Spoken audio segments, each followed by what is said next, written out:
माननीय अध्यक्ष महोदय, आपका आभार कि आपने मुझे अपने प्रश्न पर अनुपूरक पूछने की आज्ञा प्रदान करी। जनसंख्या के आधार पर देश का सबसे बड़ा राज्य उत्तर प्रदेश है और स्वाभाविक है कि देश के अन्य राज्यों की तुलना में उत्तर प्रदेश में बेरोजगारी भी सबसे ज्यादा है। तो ऐसे में उत्तर प्रदेश के साधन संसाधन स्थानीय जो हैं और सरकारी नौकरियों से अतिरिक्त जो उपलब्ध हैं, उनमें प्राथमिकता के आधार पर यहाँ के नौजवानों को, यहाँ के युवाओं को वरीयता के अनुसार आप मिलना चाहिए। किंतु पिछले 6 वर्षों में ये दुर्भाग्य है हमारा मान्यवर कि पिछले 6 वर्षों में यहाँ पर जो भी स्थानीय साधन संसाधन उपलब्ध है, उन पर गैंग्स ऑफ गुजरात लगातार लूटमारी कर रहा है और हमारे हक और अधिकारों को छीनने का काम कर रहा है।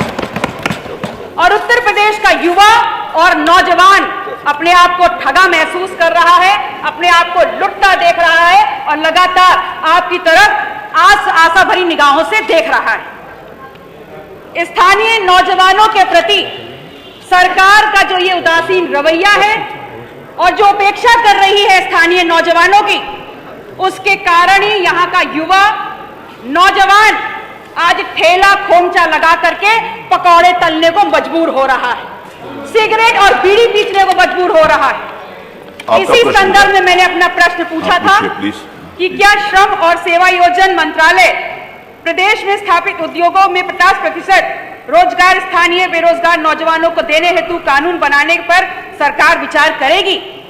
इसका जवाब मिलता है कि ऐसी कोई योजना प्रस्तावित नहीं है, और यदि नहीं तो क्यों?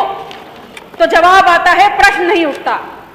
तो मान्यवर, आपका संरक्षण लेते हुए मैं माननीय मंत्री जी से पूछना चाहूंगी कि माननीय मंत्री जी, अगर इस बात का प्रश्न नहीं उठेगा तो किस बात का प्रश्न उठेगा? और आपने कहा कि विपक्ष को पेट में दर्द हो रहा है।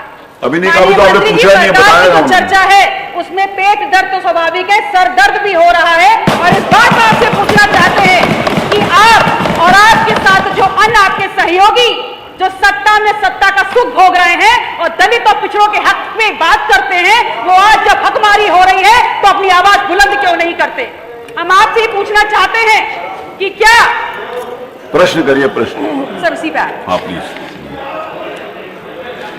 माननीय मंत्री जी, मैं आपकी और आपके सभी साथियों की मजबूरी को बहुत अच्छी तरह समझती हूँ, आपकी मजबूरी को बहुत अच्छी तरह समझती हूँ, लेकिन कम से कम नैतिकता के आधार पर तो आप और आपके सभी सहयोगी दल न्याय की बात करें। अरे आप वहां दलों के कहां चलेंगे? वहां कहां दिमाग का और प्रश्न हमारे घर के ही बच्चे हैं, हमारे और आपके घर के ही नौजवान हैं, प्रश्न करो। प्रश्न हकमारी हो रही है। इसलिए मेरा पहला अनुपूरक आपसे ये है कि क्या निजी कंपनियां जो सरकार से जमीन और बिजली जैसी अन्य सुविधाएं रियायती दरों पर प्राप्त करती हैं, क्या ये उन संस्थानों में आप स्थानीय रोजगार हरियाणा सरकार की तरह 75% सुनिश्चित करने का काम करेंगे? यदि हाँ तो कब तक, यदि नहीं तो क्यों? मान्यवर, मेरा दूसरा प्रश्न है, क्या 25 करोड़ की जनसंख्या वाले इस प्रदेश में हर साल 2 करोड़ युवाओं को समायोजित करने के लिए आप प्रभावी कदम उठाएंगे? यदि हाँ तो क्या, कब तक, यदि नहीं तो क्यों? अगर आप चाहते हैं गरीब हर वंचित इंसान की आवाज आप तक पहुंचे तो हमारे चैनल को सब्सक्राइब करें और बेल आइकन का बटन दबाना ना भूलें। देखते रहिए बहुजन हलचल न्यूज।